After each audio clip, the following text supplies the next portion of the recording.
next up would be a more, I guess, critical one. Is imagine you're sitting there kicking back, watching your favorite show, and then your TV just turns itself off or decides to turn itself off and then restart. And that just Yeah. seems to happen, intermittently. And yeah, just no, definitely not hitting the remote or anything.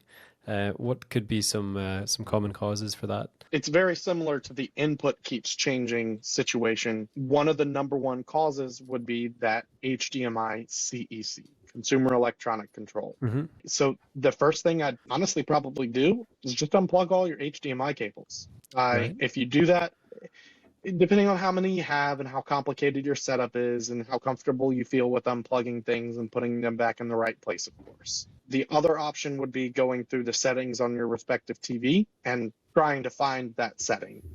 Usually not difficult. You can certainly Google it. There are many articles, including ones that we have, that do give a pretty good idea of where to go throughout the menus in order to find those settings.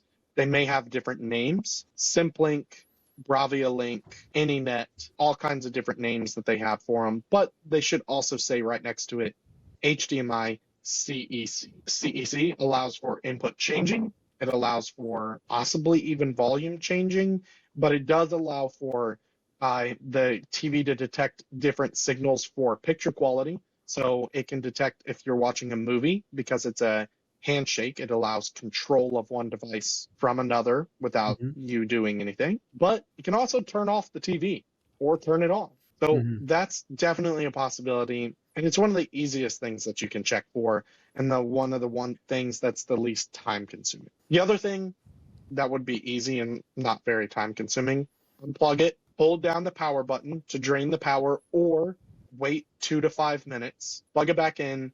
Maybe it was a software hiccup.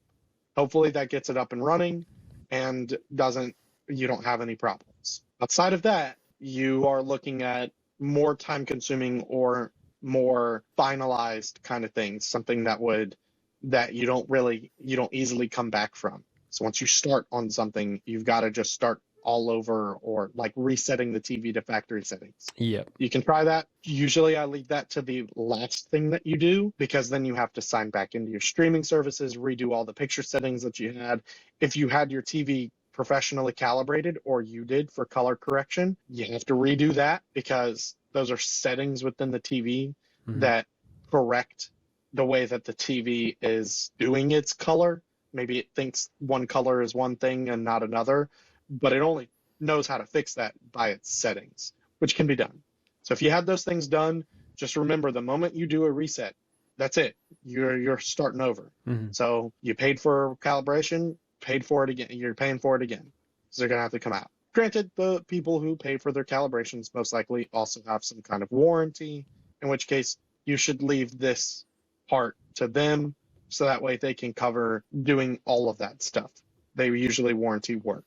Beyond that, beyond unplugging it, checking the HDMI and the settings, and resetting it to factory settings, the next step is going to be either a power board or a main board. Now, you could try a different electrical outlet, see if for some reason maybe that circuit's overloaded and there may be an issue with your circuit. Hmm. Try and run an extension cord from a very distinctly different location. So all of yours in one room are most likely on the same circuit. So if you move to a different room and run power from there, you could potentially get from a different one. Could still be on the same one. Depends on the age of the home and the layout and Hmm. all. But most likely you'd be on a different thing. Or honestly, at that rate, depending on where your kitchen is relative to it, your kitchen is definitely going to be on a different one. Hmm. So you should try that out, see how that goes. Most likely that won't give you much information other than, oh, it's still doing it. Yeah. But it is possible that that could be your problem. I guess even just if it's easier, just unplugging as many things nearby as possible and just seeing if that helps, I guess. You could try that.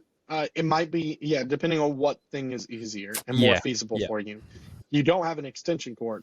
Don't go buy one just to test this. Yeah. Not everywhere returns things, and you have to drive somewhere or order it, which takes time either Mm. way, and they're probably not worth it at that point. Just because it is really unlikely. Unplug some things around it and might help.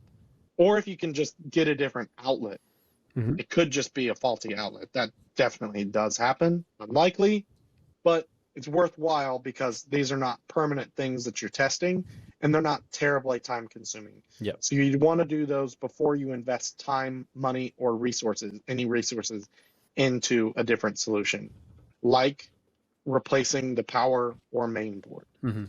Intermittent power issues typically come from a main board fault. Consistent power issues come from the power board. So that would be a board within the device that is the inverter. So sometimes you'll find an AC to DC inverter or converter that's an external brick, like on a laptop charger Mhm. or your cell phone charger, which does that from the wall. Other times, mostly with TVs, you'll find you just plug in a standard looking power cord and then that inversion is done within the TV. That can have problems. I mean, it's not guaranteed. It is a science, but things fail. Mhm. Soldering fails, anything can happen. Who knows? Maybe you live in a humid environment and your room is a little more humid and that can lead to potential shorts. But again, intermittent, turning off, turning on, turning off, turning on, that kind of thing. It's usually on a mainboard end, but it can be due to a capacitor leaking or a leaked capacitor on the power board. Good news is power boards are really cheap because it's just a bunch of inverters, MOSFETs, capacitors, and things like that that are regulating the power that goes out so that it has the exact amount that it needs to the right places. Mhm. Those are usually pretty inexpensive relative to the cost of the TV. Main boards, as we've discussed, those can oftentimes run between 20 to even 60% the cost of the TV, depending on the TV itself. If you have a plasma, do not ever attempt to replace, or a CRT, don't ever attempt to replace power boards or anything to do with power. And I would highly suggest you never open them because they are extremely dangerous if you don't know what you're doing. Right. So it is definitely not a recommendation to do anything like that. On a modern LCD, there's a lot less power that does run through them, but it is still advised not to do it unless you know what you're doing. And this does include main boards. I would still suggest having a great deal of knowledge before you try and do anything like that, or have being experienced already with it. But you're, that's the disclaimer here. Yeah. Before you go and buy parts and try and do anything, it is a dangerous thing to do.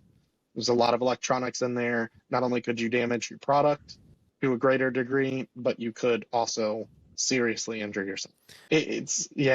Realistically, wrap it all up, it's either an HDMI issue, thing where a device is telling it to turn off, or most likely the next thing is that it's a board issue on the TV. Mhm.